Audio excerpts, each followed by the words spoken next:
A few years ago, there was a man whose sword never failed, and whose name echoed like a prayer across the ranks. His rise was assured, until envy sharpened its own blade.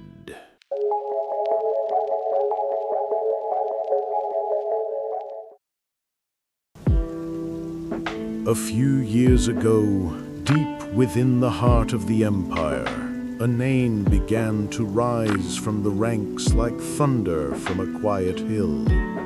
Felix Marcellan, Centurion of unwavering resolve, had just led his cohort to a stunning victory in Dacia. The campaign had been long, the blood heavy, but his leadership turned near defeat into triumph. Whispers moved faster than laurels. Talks in the Senate and from the lips of tribunes all echoed the same thing. He will be named Primus Pilus, the first spear of the legion. But envy breeds faster than glory. Among those who heard the whispers was another centurion, Gaius alias Scarpus, a man of pride, a man of ambition, a man who wanted the laurel, but not the weight it demanded.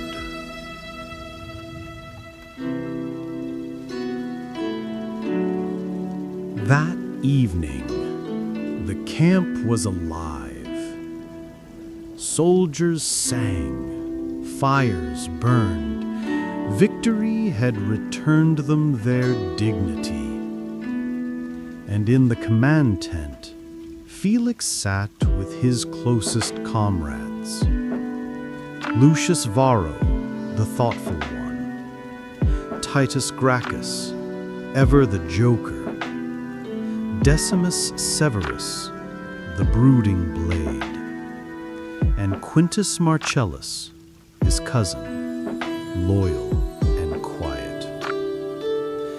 They laughed, they drank, they spoke of returning home. But outside the tent, shadows moved without wine or song. Scarpus had already begun. The plan was simple. Strike when the fire burned brightest. Use men loyal to no one, not even Rome. Disguise them as brigands and spill blood beneath the stars.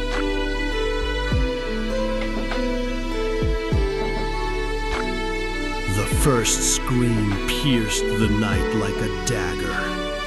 Felix was already at the tent flap, sword in hand. The camp was chaos, fire, steel, and death. The attackers wore rags and spoke no Latin, but their movements, too disciplined. Felix knew this was no bandit ambush. He called his brothers to arms. They fought back to back, a wall of experience and blood. But the plan had been crafted well. From the shadows came Scarpus, helmet off, face known. A betrayal so sudden that even Titus's last words were not a curse, but confusion. Felix fell with Scarpus's blade deep in his back. The torchlight dimmed as silence took the camp.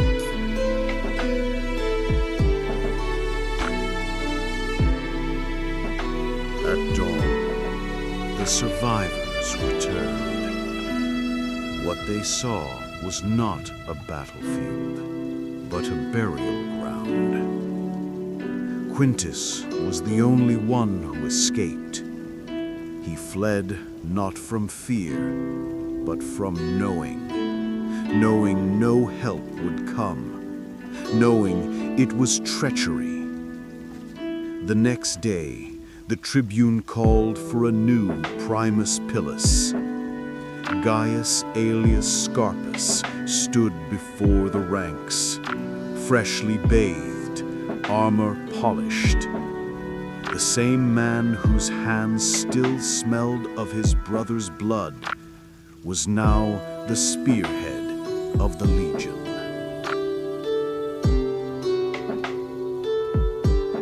And so history was rewritten, songs sung of glory, not of betrayal. But not all truths stay buried. Years later, Quintus would return to a young man named Kael and tell him everything about the fire, the wine, the dagger in the dark, about his father's final fight, about the primus pilus whose sword pointed not at enemies, but brothers.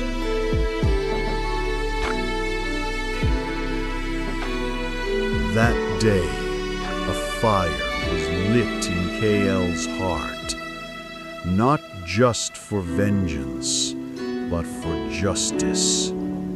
He would not chase blood in the shadows. He would rise through Rome's ranks in plain sight. With every step forward, his father's memory followed. This was no longer just a soldier's story. It was the beginning of something greater, a reckoning wrapped in marble, a whisper growing into thunder.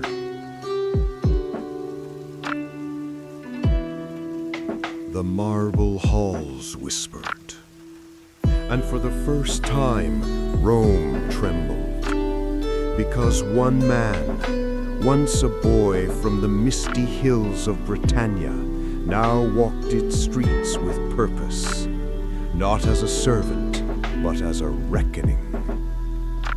This is only the beginning of the lost chapters of Kael, of Whispers in Marble Halls. If this story moved you, then stay with us. Subscribe to The Lost Chapters. More truths lie beneath the marble, and Kael's journey is far from over.